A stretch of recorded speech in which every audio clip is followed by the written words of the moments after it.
Hello friends, in this video we'll do the chapter number 2 of class 8 science, that is microorganisms, friends and foe. So the word microorganism can be divided into two parts. The first is micro and the other is organism. So the organisms that are very small, micro means very small, ऐसे organism जो बहुत ही छोटे होते हैं उसी को हम लोग कहते हैं माइक्रो ऑर्गेनिज्म। तो ये माइक्रो ऑर्गेनिज्म जो है ये फ्रेंड भी हो सकते हैं, हमारे हमारे फोए भी हो सकते हैं, ये दुश्मन भी हो सकते हैं, ये दोस्त भी हो सकते हैं। हमारे बॉडी में बहुत सारे ऐसे माइक्रो ऑर्गेनिज्म हैं जो हमें हमारे बॉडी में बहुत यूज़फुल हैं, हमारे बॉडी के लिए बहुत ज़्यादा यूज़फुल हैं। लेकिन कुछ वैसे भी ऑर्गेनिज्म है, माइक्रो ऑर्गेनिज्म है जो हमारे बॉडी में पहुंचते ही बहुत नुकसान पहुंचाते हैं बॉडी को। So you have seen several kinds of plants and animals, however there are other living organisms around us which we normally cannot see। तो कह रहा है कि हम अपने आसपास में बहुत सारे प्लांट्स एनिमल्स देखते हैं, लेकिन बहुत सारे ऐसे लिविंग ऑर्गेनिज्म हैं जिसको कि हम लोग नॉर्मली देख नहीं सकते हैं, अपने खुले आंखों से नहीं देख सकते हैं। तो ऐसे ही ऑर्गेनिज्म को हम लोग माइक्रो ऑर्गेनिज्म कहते हैं या माइक्रोब्स कह सकते हैं, जिसको हम लोग खुली आंखों से नहीं देख सकते हैं generally. For example, you might have observed that during the rainy season moist bread gets spoiled and its surface gets covered with grayish white patches। तो तुमने देखा होगा खास करके रेनी सीजन में जो मॉइस्ट ब्रेड होता है, ब्रेड जो कि थोड़ा भींगा टाइप का होता है, वो बहुत जल्दी ख़राब हो जाता है। तो वो स्पॉइल्ड हो जाता है, बहुत जल्दी ख़राब होता है, और उसका जो सरफेस है वो सरफेस को जब तुम देखोगे तो तुमको दिखेगा ऐसे पैच पैच वगैरह दिखेगा, ब्लैक और ग्रेस वाइट कलर का वो दिख सकता है। तो observe these patches through a magnifying glass. आप प्रैक्टिकल करने के लिए वो जो पैच है उसको मैग्नीफाइंग ग्लास से आप देख सकते हैं। You will see tiny black round structures. Do you know what these structures are and where do these come from? क्या तुमको पता है कि जो राउंडेड स्ट्रक्चर जो पैचेस धब्बा टाइप का तुमको दिख रहा है ये क्या है? और तुमको क्या पता है कि ये कहाँ से आया है? Where do these come from? इस क्वेश्चन का आंसर हम लोग आगे ढूंढने का कोशिश करेंगे अभी। तो माइक्रो ऑर्गेनिज्म, दो एक्टिविटी आपको सजेस्ट किया गया है, आप दोनों एक्टिविटी कर सकते हैं। तो पहले एक्टिविटी में कह रहा है कि आपको कुछ कलेक्ट सम मॉइस्ट सॉइल, तुमको कुछ भींगा हुआ सॉइल लेना है, उसको एक बीकर में रखना है, उसमें एक थोड़ा सा वाटर मिला देना है। After the soil particles have settle down, जब वो सॉइल पार्टिकल्स जो तुम मिलाए थे वो नीचे जब बैठ जाए तो observe a drop of water the beaker under a microscope. वो बीकर से आप क्या कीजिए, एक बूंद पानी ले लीजिए और उसको माइक्रोस्कोप में उस पानी को माइक्रोस्कोप के नीचे रख दीजिए और माइक्रोस्कोप से देखिए कि उसमें क्या दिखता है। What do you see? तो आप क्या देखेंगे, आप एक्चुअली उसमें देखेंगे क्या कि वो जो आप एक ड्रॉप ऑफ वाटर लिए हैं, उस ड्रॉप ऑफ वाटर में बहुत सारे छोटे छोटे ऑर्गेनिज्म जो हैं वो आपको टहलते दिखेंगे, ऐसे घूमते घूमते दिखेंगे। दूसरे एक्टिविटी में ऐसा ही सेम कुछ दिया हुआ है। Take a few drops of water from a pond, spread on a glass slide and observe through a microscope.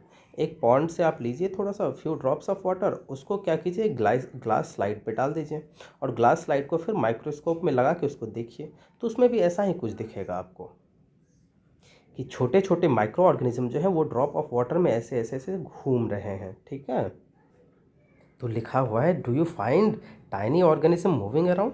क्या तुमको दिख रहा है कि वो जो छोटा छोटा जो ड्रॉप तुम लिए हो उस ड्रॉप में छोटा छोटा माइक्रो ऑर्गेनिज्म वो चारों बगल घूम रहा है? ऐसा ही दिखेगा आपको। कह रहा है कि these observation so that the water and soil are full of tiny organisms. तो ये जो एक्टिविटी आपने किया इससे आपको पता चला कि वो जो वाटर का ड्रॉप है उसमें बहुत सारे छोटे छोटे टाइनी ऑर्गेनिज्म क्या कर रहे हैं, घूम रहे हैं। वो फुल है, वो एक्चुअली बहुत ज़्यादा टाइनी ऑर्गेनिज्म, वो जो माइक्रो ऑर्गेनिज्म है वाटर में प्रेजेंट है। कह रहा है कि दो not all of them fall into the category of microbes. कह रहा है कि वो जो आप वाटर में देखेंगे छोटा छोटा माइक्रो ऑर्गेनिज्म घूम रहा है और बहुत सारा ऐसा होगा कि आपको धब्बा धब्बा पैचेस टाइप का बहुत छोटा छोटा दिखेगा। तो कह रहा है कि ये जो आपको है ये सारा ज़रूरी नहीं है कि सभी उसमें माइक्रोब्स ही हों या माइक्रो ऑर्गेनिज्म ही हों उसमें, लेकिन बहुत सारे माइक्रो ऑर्गेनिज्म होंगे। दीज माइक्रो ऑर्गेनिजम्स और microbes are so small in size that they cannot be seen without the unaided eye. कह रहा कि ये माइक्रो ऑर्गेनिज्म और ये माइक्रोब्स जो हैं इतने छोटे होते हैं, साइज़ में इतने छोटे होते हैं कि वो आप बिना कुछ लगाए आँखों में नहीं देख सकते, मतलब खुले आँखों से आप नेकेड आई से नहीं देख सकते हैं, आप अनएडेड आई से नहीं देख सकते हैं, या तो आपको माइक्रोस्कोप में देखना होगा या मैग्नीफाइंग ग्लास में देखना होगा। Some of these such as the lung some of these such as the fungus that grows on bread can be seen with a magnifying glass। तो कह रहा है कि बहुत सारे ऐसे ऑर्गेनिज्म है, जैसे कि फंगस, ब्रेड पे जो फंगस लग जाता है, वो काला काला जो पैच लग जाता है, उसको आप उस माइक्रो ऑर्गेनिज्म को अगर आप देखेंगे मैग्नीफाइंग ग्लास से तो वो आसानी से दिख जाएगा। लेकिन others cannot be seen without the help of microscope. लेकिन कुछ ऐसे माइक्रो ऑर्गेनिज्म होते हैं, वो इतने छोटे होते हैं कि उसको देखने के लिए माइक्रोस्कोप का ज़रूरत पड़ता है। That is why they are called micro organism और माइक्रोब्स। इसीलिए इसको क्या, बहुत छोटे होते हैं और माइक्रोस्कोप में दिखते हैं, इसीलिए इसको हम लोग इसको माइक्रो ऑर्गेनिज्म या माइक्रोब्स भी कहते हैं। Micro organisms are classified into 4 major groups. तो माइक्रो ऑर्गेनिज्म जो है इसको 4 मेजर ग्रुप में बांटा गया है। तो 4 मेजर ग्रुप कौन सब हैं? Bacteria, fungi, protozoa and algae. Some of these are common micro organism are shown in the figure. तो आगे फिगर्स में इसका फोटो दिया हुआ हम लोग देखेंगे अभी। नेक्स्ट कर रहा है viruses. Viruses are also microscopic but they are different from other micro organism. तो वायरस जो होता है, अभी हम लोग 4 माइक्रो ऑर्गेनिज्म के बारे में पढ़े, bacteria, fungi, protozoa and algae. तो वायरस जो होते हैं, वायरस भी माइक्रो ऑर्गेनिज्म ही होते हैं, लेकिन ये डिफरेंट टाइप के माइक्रो ऑर्गेनिज्म होते हैं। तो क्या इसमें डिफरेंट होता है? They however reproduce only inside the cell of host organism. जो ये वायरस होते हैं, वायरस किसी होस्ट सेल में, यानी कि किसी के बॉडी में इंटर कर गए, या किसी प्लांट बॉडी में इंटर कर गए, किसी एनिमल बॉडी में इंटर कर गए, तभी वो क्या करते हैं, तभी वो रिप्रोड्यूस करते हैं, तभी उसका नंबर बढ़ता है। लेकिन बैक्टीरिया, फंजाई, ये सब जो होते हैं, ये किसी होस्ट बॉडी पे नहीं भी हैं। ये आपको मान लीजिए ब्रेड है, तो ब्रेड तो कोई एनिमल बॉडी नहीं है, लेकिन उस पर तो माइक्रो ऑर्गेनिज्म फंजाई आ जाता है, फंगस। तो ये फंगस आपको ब्रेड पे दिख जाएगा आसानी से। लेकिन वायरस वगैरह भी ब्रेड पे हो सकते हैं, लेकिन वो रिप्रोड्यूस नहीं करते, वो 1 से 2, 2 से 4 नहीं बनते हैं, जब तक कि उसको कोई एक होस्ट बॉडी नहीं मिल जाए, चाहे वो एनिमल हो, चाहे प्लांट हो, चाहे ह्यूमन हो, कोई ऐसा ना मिल जाए। इसीलिए वायरस थोड़ा सा अलग होता है। कह रहा है which may be a bacterium, plant और एनिमल। तो ये जो वायरस है, वायरस किसी को भी इन्फेक्ट कर सकते हैं, या तो बैक्टीरिया को, या प्लांट को, या एनिमल को, या ह्यूमन को, किसी को भी इन्फेक्ट करते, किसी के बॉडी में इंटर कर सकते हो। Some of the viruses are shown in figure. कुछ फिगर वायरसेस का दिया हुआ है, वो भी हम लोग देखेंगे। Common elements like cold, influenza and most coughs are caused by viruses. तो कह रहा है कि कॉमन कोल्ड, हम लोग जो जनरली कॉमन कोल्ड जो होता है, या इन्फ्लुएंजा फ्लू, सर्दी वगैरह जो हो जाता है, या कफ वगैरह जो हो जाता है, ये सब जनरली वायरस के कारण ही होता है। वायरस हमारे बॉडी में इंटर कर जाता है। सीरियस डिजीज़, बहुत सारे सीरियस डिजीज़ है, like polio, chicken pox are also caused by virus. तो बहुत सारे सीरियस डिजीज़ हैं जो कि, जैसे कि चिकन पॉक्स हैं, पोलियो है, ये सब भी वायरस के द्वारा ही ये सब हो जाता है अपने बॉडी में। अभी हम एक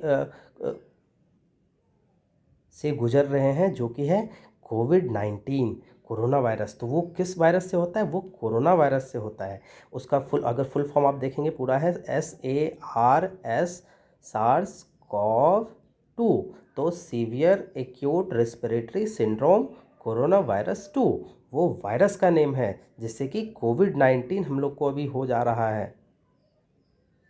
कह रहा है disease like dysentery and malaria are caused by protozoa, whereas typhoid and tuberculosis are bacterial disease. तो बहुत सारा डिजीज़, जैसे कि यहाँ पे दिया हुआ डिसेंट्री हो गया, या मलेरिया किसी को होता है, तो ये प्रोटोजोआ के कारण होता है। अभी हम 4 ग्रुप पर हैं ना, बैक्टीरिया, फंजाई, प्रोटोजोआ का, तो उसमें से एक है प्रोटोजोआ। तो ये जो मलेरिया और डिसेंट्री है, ये प्रोटोजोआ के कारण होता है। वहीं अगर दूसरी तरफ आप टाइफाइड की बात करें, या ट्यूबरक्लोसिस डिजीज़ की बात करें, तो ये एक बैक्टीरियल डिजीज़ है। वो एक क्या है? बैक्टीरियल डिजीज़ है। कह रहा है you have learned about some of these micro organism in class 6 and 7। तो आपने पढ़ा होगा इसको, क्लास 6 और 7 में कुछ माइक्रो ऑर्गेनिज्म के बारे में आपने पढ़ा होगा। अभी हमने बैक्टीरिया, अलगी, प्रोटोजोआ और फंजाई के बारे में पढ़ा था। तो ये देखिए, ये बैक्टीरिया का फोटो है, और ये क्लेमेडो अलगी का है। और अलगी में 2 पिक्चर दिया हुआ, एक क्या क्लेमेडोमोनास, दूसरा स्पायरोगायरा। तो स्पायरोगायरा, इसको हम लोग वाटर सिल्क भी कहते हैं, और स्पायरोगायरा ये फूड के, मतलब खाते भी लोग इसको, एज अ फूड भी ये यूज़ किया जाता है। प्रोटोजोआ में 2 एग्जाम्पल है, अमीबा का और पारामीशियम का। और चौथा अगर देखेंगे फंजाई में 3 एग्जाम्पल है ब्रेड मोल्ड का। ब्रेड मोल्ड अभी हम लोग जो पढ़े थे, ब्रेड पे क्या पैच हो जाता है, बहुत पैचेस, तो ये ब्रेड मोल्ड उसी के कारण होता है, ये हार्मफुल है बॉडी के लिए। वहीं फंजाई पेनिसिलियम और एस्परजिलस देखेंगे तो पेनिसिलियम जो है एज अ फूड भी यूज़ किया जाता है, या फार्मास्यूटिकल इंडस्ट्री में एज अ ड्रग वगैरह बनाने के लिए, दवाई वगैरह बनाने के लिए भी यूज़ किया जाता है। एस्परजिलस को भी एज अ फूड हम लोग यूज़ करते हैं, या इंडस्ट्रियल यूज़ भी इसका होता है। फिर हमने वायरसेस के बारे में देखा था, तो वायरसेस भी माइक्रो ऑर्गेनिज्म है, ये थोड़ा अलग टाइप का माइक्रो ऑर्गेनिज्म है। So where do micro organism live, तो माइक्रो ऑर्गेनिज्म जो है वो रहते कहाँ हैं? Micro organism may be single celled like bacteria, some alga and protozoa. तो माइक्रो ऑर्गेनिज्म जो है ये सिंगल सेल्ड हो सकते हैं, जैसे कि बैक्टीरिया हो गए, अलगी हो गए, प्रोटोजोआ हो गए, और multi cellular such as many alga and fungi. तो बहुत सारे जो आपको अलगी हैं, फंजाई है, वो सब मल्टी सेलुलर भी हो सकते हैं। अगर सिंगल सेल की हम लोग बात करें, यूनिसेलुलर की बात करें, तो बैक्टीरिया हो सकते हैं, कुछ अलगी हो सकते हैं, प्रोटोजोआ भी हो सकते हैं। सिंगल सेल या यूनिसेलुलर का मतलब यहाँ पे जो एक ही सेल से बने हुए हैं, और मल्टी सेलुलर कहने का मतलब है जो बहुत सारे सेल से मिलके बने हुए हैं, जैसे कि humans. They live in all types of environment, ranging from ice cold climate to a hot spring and desert to marshy lands। कह रहा है कि ये हर एक जगह रहते हैं, चाहे वो ठंडा जगह हो, चाहे बहुत गर्म जगह हो, चाहे डेजर्ट हो, चाहे बहुत मार्सी लैंड है, दलदली मिट्टी वगैरह है, वहाँ कहीं पे भी ये सब रहते हैं। They are also found inside the bodies of animal including humans. ये हमारे बॉडी के अंदर भी होते हैं, ह्यूमन के बॉडी के अंदर भी होते हैं। Some micro organism grow on other micro organism while other freely exist. कह रहा है कि कुछ माइक्रो ऑर्गेनिज्म जो होते हैं वो ग्रो करते हैं, वो बढ़ते रहते हैं, उसका नंबर बढ़ते रहता है। लेकिन कुछ ऐसे माइक्रो ऑर्गेनिज्म होते हैं जो फ्रीली एग्जिस्ट करते हैं, मतलब कि कुछ माइक्रो ऑर्गेनिज्म ऐसे हैं जो कि किसी दूसरे लोगों पे ग्रो करते हैं, जैसे कि बैक्टीरिया हो गया, वो सब अगर किसी के बॉडी में आ जाता है तो किसी के बॉडी में आ गया है, होस्ट पर आ गया है, तो होस्ट में आकर वो ग्रो कर रहा है। तो कुछ ऐसे माइक्रो ऑर्गेनिज्म हैं जो कि ग्रो ऑन अनदर, दूसरे पे ग्रो करते हैं। लेकिन कुछ माइक्रो ऑर्गेनिज्म ऐसे हैं जो एग्जिस्ट फ्रीली, वो फ्रीली मूव करते हैं इधर से उधर। So microorganisms and us, microorganism play an important role in our lifes. Some of them are beneficial in many ways, whereas some other are harmful and cause diseases. Let us study about them. तो micro organism कह रहा है कि बहुत ही important role play करता है हमारे lives में। तो कहता है कि कुछ जो है वो बेनिफिशियल है, और कुछ जो है माइक्रो ऑर्गेनिज्म वो डिजीज़ भी कॉज करते हैं। तो चलिए हम लोग इसके बारे में देखते हैं। तो पहले फ्रेंडली माइक्रो ऑर्गेनिज्म के बारे में देखते हैं कि जो फ्रेंडली माइक्रो ऑर्गेनिज्म है, जो हार्मफुल इफेक्ट नहीं करते हैं बॉडी पे, वो क्या कौन सा माइक्रो ऑर्गेनिज्म है। Micro organism are used for various purpose. So micro organism जो है बहुत सारे पर्पस के लिए यूज़ किया जाता है। They are used in the preparation of curd, bread and cake. तो हम लोग जो दही खाते हैं, हम लोग जो ब्रेड खाते हैं, हम लोग जो केक खाते हैं, इस सब में भी यूज़ किया जाता है। तो कर्ड में कौन सा बैक्टीरिया यूज़ किया जाता है, तो हम लोग बोलते हैं लैक्टोबैसिलस। तो उसके बाद ब्रेड वगैरह में, उसके बाद केक वगैरह में भी यूज़ किया जाता है। लिखा है microorganism have been used for the production of alcohol since ages. तो बहुत समय से माइक्रो ऑर्गेनिज्म का यूज़ किया जाता है। किस चीज़ में यूज़ किया जाता है? For the production of alcohol. तो अल्कोहल वगैरह बनाने के लिए माइक्रो ऑर्गेनिज्म का यूज़ बहुत पहले से किया जा रहा है। They are also used in cleaning up the environment. बहुत सारे ऐसे माइक्रो ऑर्गेनिज्म हैं जिसको कि इन्वायरमेंट को क्लीन करने के लिए यूज़ किया जाता है, जैसे कि for example the organic waste, vegetable peels remains of animals faeces. तो वेजिटेबल का जो छिलका है, एनिमल का जो रिमेन्स, जैसे कि उसका गोबर वगैरह हो गया, ये सब उसका फेसेस जो है, ये सब को ख़त्म करने के लिए are broken down into harmless and usable substance by bacteria. तो जैसे कि काउ डंग है या वेजिटेबल का छिलका है, ये सब क्या होते हैं, ये सब को तोड़ देता है। बहुत सारा माइक्रो ऑर्गेनिज्म इसको क्या करता है, तोड़ देता है, सड़ा देता है, गला देता है, और सर गल के क्या वो कंपोस्ट बन जाता है, ह्यूमस बन जाता है। तो ये किसके द्वारा किया जाता है? ये बैक्टीरिया के द्वारा किया जाता है। तो बैक्टीरिया का यूज़ क्या, इन्वायरमेंट को क्लीन करने के लिए यहाँ पे हो रहा है। Recall that the bacteria are also use in the preparation of medicine. बहुत सारे ऐसे बैक्टीरिया, अभी जस्ट हमने देखा था कि बहुत सारे ऐसे बैक्टीरिया हैं जिसका कि हम लोग प्रिपरेशन ऑफ मेडिसिन को बनाने के लिए भी इसका यूज़ किया जाता है।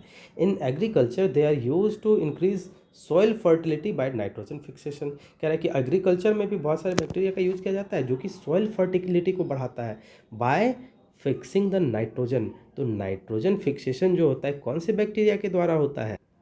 तो वो है राइजोबियम बैक्टीरिया। राइजोबियम बैक्टीरिया क्या होता है? रूट नोड्यूल्स में प्रेजेंट होता है, तो वो नाइट्रोजन फिक्सेशन करता है। तो उससे क्या होता है? सॉइल फर्टिलिटी बढ़ जाता है। सॉइल फर्टिलिटी बढ़ जाता है, नाइट्रोजन का बहुत ज़्यादा अर्थ में बहुत ज़्यादा जो जहाँ पे जिस जगह पे नाइट्रोजन का कमी होता है उस सॉइल पे क्या होता है? नाइट्रोजन फिक्स कर दिया जाता है उस राइजोबियम बैक्टीरिया के द्वारा। Making of curd and bread, हम लोग दही बनाते हैं, ब्रेड बनाते हैं, तो इसमें देखते हैं क्या है। You have learned in class 7 that milk is turn into curd by bacteria. हमने देखा था 7th क्लास में कि मिल्क जो है, दूध को हम लोग क्या करते हैं? दही बना देते हैं। तो जो दूध का दही बनना होता है वो बैक्टीरिया के हेल्प से होता है। कह रहा है I saw that my mother added a little curd to warm milk to set curd for the next day, I wonder why. कह रहा है कि मैंने अपनी मम्मी को देखा है, वो करती क्या है, वो थोड़ा सा दूध, जो हल्का गर्म दूध होता है उसमें क्या करती है, थोड़ा सा दही मिला देती है। और जब दही मिला देती है तो दूसरे दिन वो नेक्स्ट डे जो दही बन जाता है उसके लिए वो करती क्या है कि उसके एक रात पहले वो थोड़ा सा गर्म दूध में थोड़ा सा दही मिला देती है। तो मैं इसके लिए आश्चर्य हूँ कि ऐसा क्यों करती है, I wonder why. So curd contains several micro organism. तो कर्ड में क्या होता है, जो हम लोग थोड़ा सा कर्ड उसमें डालते हैं, उस कर्ड में क्या होता है? उस कर्ड में बहुत सारे माइक्रो ऑर्गेनिज्म होते हैं। Of these the bacterium Lactobacillus promotes the formation of curd. तो उसी जो थोड़ा सा हम लोग कर्ड डालते हैं उस कर्ड में लैक्टोबैसिलस बैक्टीरिया होता है, और वो लैक्टोबैसिलस बैक्टीरिया जब मिल्क में जाता है तो वो ग्रोथ होने लगता है उसका, और ग्रोथ होने लगता है तो पूरा दूध जो है वो दूसरे दिन दही में टर्न हो जाता है। लिखा हुआ it multiplies in milk and converted into curd. तो ये क्या होता है, मिल्क में जो दूध में होता है, दूध में वो क्या करता है, मल्टीप्लाई करते रहता है और उसको कर्ड बना देता है, उसको दही बना देता है। Bacteria are also involve in making of cheese, pickles and many other food items. तो बैक्टीरिया का इन्वॉल्वमेंट बहुत सारी चीज़ में बनाने के लिए किया जाता है, जैसे कि हम लोग चीज़ बनाते हैं, पिकल्स बनाते हैं, अचार बनाते हैं, या अब बहुत सारे और फूड आइटम्स बनाते हैं। एन इम्पॉर्टेंट इंग्रेडिएंट्स ऑफ राबा, रावा जिसको हम लोग सूजी बोल रहे हैं, वो सूजी का क्या होता है, ये सूजी और इडली और भटूरा इज़ कर्ड। तो बहुत ही इम्पॉर्टेंट इंग्रेडिएंट है कर्ड उसका, किसका, सूजी के लिए, इडली के लिए, भटूरा, ये सब में क्या होता है, कर्ड का यूज़ होता है। Can you guess why? क्या तुमको पता है कि क्यों ऐसा क्यों होता है? Because bacteria and yeast are also helpful for the fermentation of rice, idlis and dosa batter. तो कह रहा है कि वो फर्मेंटेशन के लिए एक्चुअली हम लोग क्या करते हैं, वहाँ पे भी जो फर्मेंटेशन होता है, जो हम लोग डोसा का बैटर बनाते हैं या इडली बनाते हैं, तो उसके लिए क्या होता है, हम लोग फर्मेंट करते हैं पहले उसको, और फर्मेंटेशन के लिए बैक्टीरिया का ज़रूरत है वहाँ पे, बैक्टीरिया का ज़रूरत है वहाँ पे। इसीलिए डोसा बैटर में, डोसा का जो बैटर हम लोग बनाते हैं, जो चावल का बना हुआ होता है, गीला टाइप का, फिर उसको बनाने के लिए भी हम लोग फर्मेंटेशन करते हैं, और फर्मेंटेशन में क्या, हम लोग बैक्टीरिया का यूज़ करते हैं वहाँ पे। अब एक्टिविटी 2.3 में देखते हैं क्या दिया हुआ है। कह रहा है टेक ½ kg ऑफ फ्लोर, आटा या मैदा, add some sugar and mix with warm water. कह रहा है कि इसमें क्या करें, आप ½ किलो आटा लें, उसमें थोड़ा सा चीनी मिला दें, उसको वार्म वाटर से मिक्स करें। Add a small amount of yeast powder, उसमें क्या करना है, थोड़ा सा यीस्ट पाउडर डालना है। And need to bake a soft dough, और फिर उसको गूँथ के एक सॉफ्ट डॉ बना लेना है हम लोग को। What do you observe after 2 hours? 2 घंटे के बाद आप क्या देखते हैं उसमें? डिड यू फाइंड द डॉ राइजिंग? तो आप क्या देखते हैं कि वो डॉ जो है, जो आप आटा गूँथ के रखे थे, वो फूल गया है। यस, वो फूल जाता है। वो फूल जाता है क्या डालने के बाद? यीस्ट पाउडर डालने के बाद। तो ये जो यीस्ट है, ये यीस्ट किसका एग्जाम्पल है? ये यीस्ट फंजाई का एग्जाम्पल है। कह रहा है yeast reproduces rapidly and produces carbon dioxide during respiration.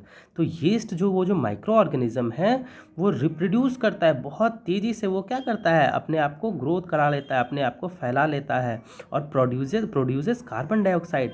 और कार्बन डाइऑक्साइड का प्रोडक्शन करता है जब वो रिस्पायर करता है, जब वो सांस लेता छोड़ता है तो उसमें क्या होता है कि कार्बन डाइऑक्साइड का वो प्रोडक्शन करता है। Bubbles of gases fill the dough and increase its volume.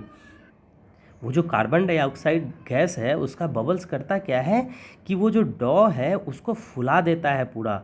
This is the basis of the use of yeast in the baking industry for making breads and pastries and cakes.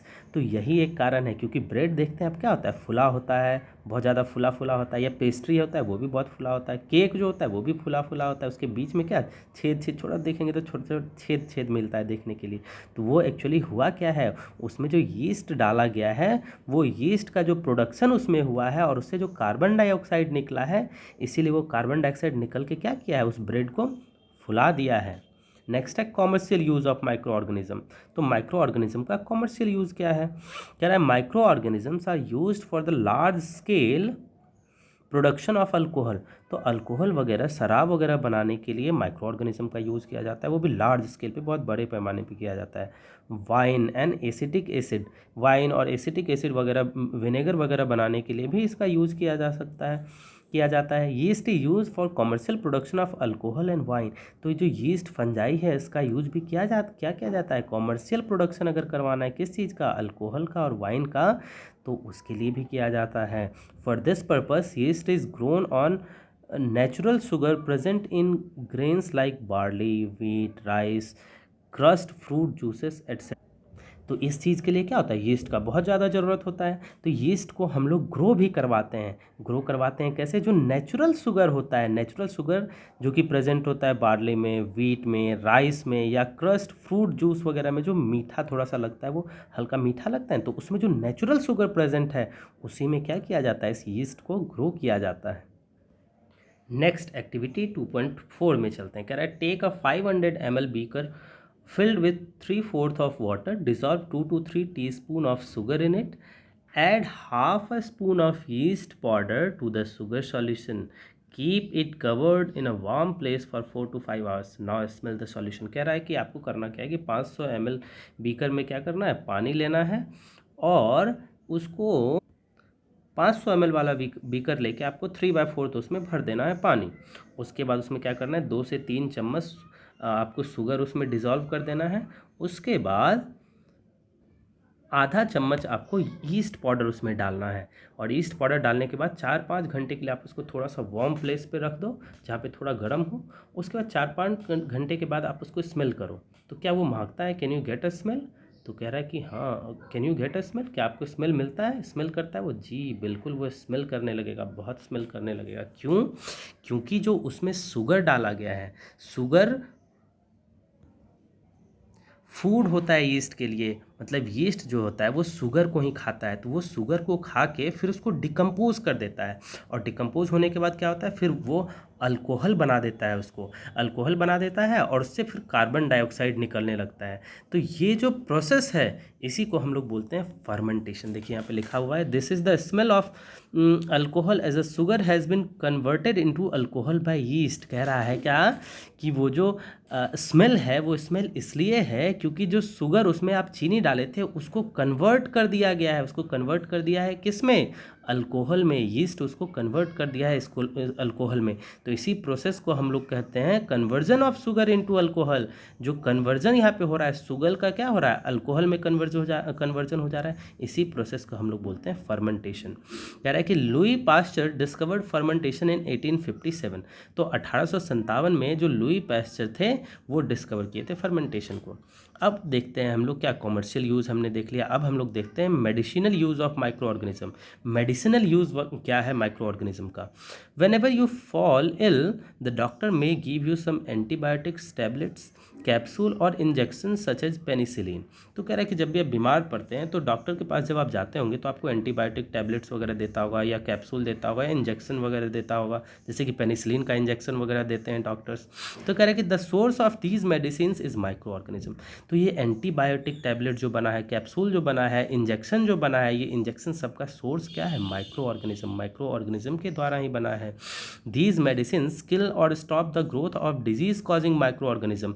तो इस medicine में आपको जो micro organism होते हैं, वो micro organism जब body के अंदर जाते हैं तो तुम्हारे बॉडी में जो ऑर्गेनिज्म डिजीज कॉज कर रहा है उसको क्या करते हैं? उसको स्टॉप कर देते हैं, या तो स्टॉप कर देते हैं या उसको मार देते हैं। सच मेडिसिन्स आर कॉल्ड एंटीबायोटिक्स। तो इस टाइप के मेडिसिन्स को ही क्या बोलते हैं? एंटीबायोटिक्स। तो एंटीबायोटिक्स क्या होता है कि कोई भी ऐसा एंटीबायोटिक्स आपको लेने के बाद जो आपकी बॉडी में ऑर्गेनिज्म था, माइक्रो ऑर्गेनिज्म था, जो हार्मफुल इफेक्ट कर रहा था, बॉडी में डिजीज कॉज कर रहा था, उसको मार देना। उसको जो मार दिया जाता है तो वो जो आप टैबलेट ले रहे हैं उसी को कह रहे हैं हम लोग antibiotics. These days, a number of antibiotics are being produced from bacteria, fungi, streptomycin, tetracycline and erythromycin। तो कह रहा है कि अभी के समय में अगर देखेंगे तो बहुत सारा क्या कहते हैं आपको एंटीबायोटिक्स बनाया जाता है। वो एंटीबायोटिक्स बैक्टीरिया से भी बनाया जाता है, फंजाई से भी बनाया जाता है, जैसे कि स्ट्रेप्टोमाइसिन हो गया, टेट्रासिलिन हो गया, एरिथ्रोमाइसिन हो गया।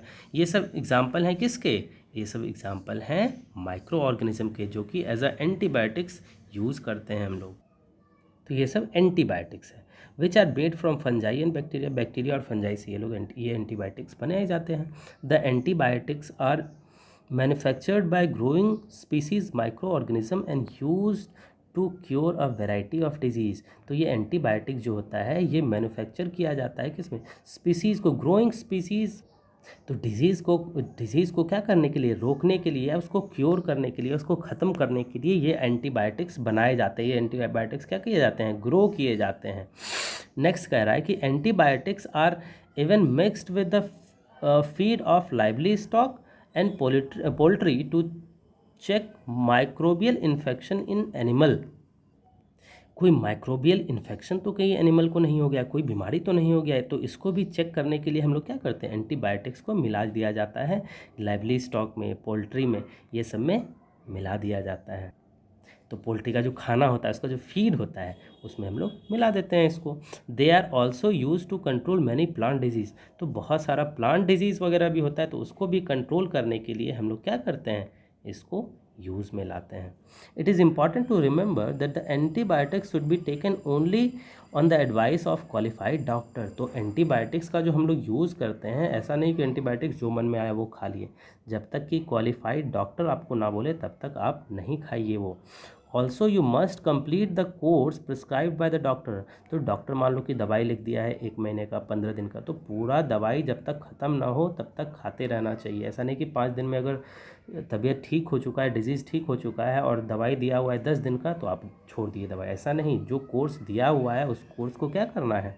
पूरा करना है। If you take antibiotics when not needed or in wrong doses, it may make the drug less effective when you might need it in future. तो कह रहा है कि अगर मान लो कि कोई ज़रूरत नहीं था लेकिन फिर भी आप ले लिए वो एंटीबायोटिक्स, तो एंटीबायोटिक्स वो होगा क्या कि बाद में मान लो कि कोई डिजीज़ वगैरह हो जाएगा तो जो ड्रग दिया जाएगा, जो आपको दवाई वगैरह दिया जाएगा, वो दवाई काम नहीं करेगा अच्छे से। इसीलिए एंटीबायोटिक्स वगैरह अपने मन से खुद नहीं ले लेना चाहिए। Also antibiotics taken unnecessarily may kill the beneficial bacteria in body. तो हमारे बॉडी में जो बेनिफिशियल बैक्टीरिया बैठे हुए हैं अंदर में, वो बैक्टीरिया को क्या करता है? मार देता है, अगर बिना काम के अननेसेसरली आप एंटीबायोटिक्स का यूज़ करते हैं। Antibiotics however are not effective against cold and flu as these are caused by viruses.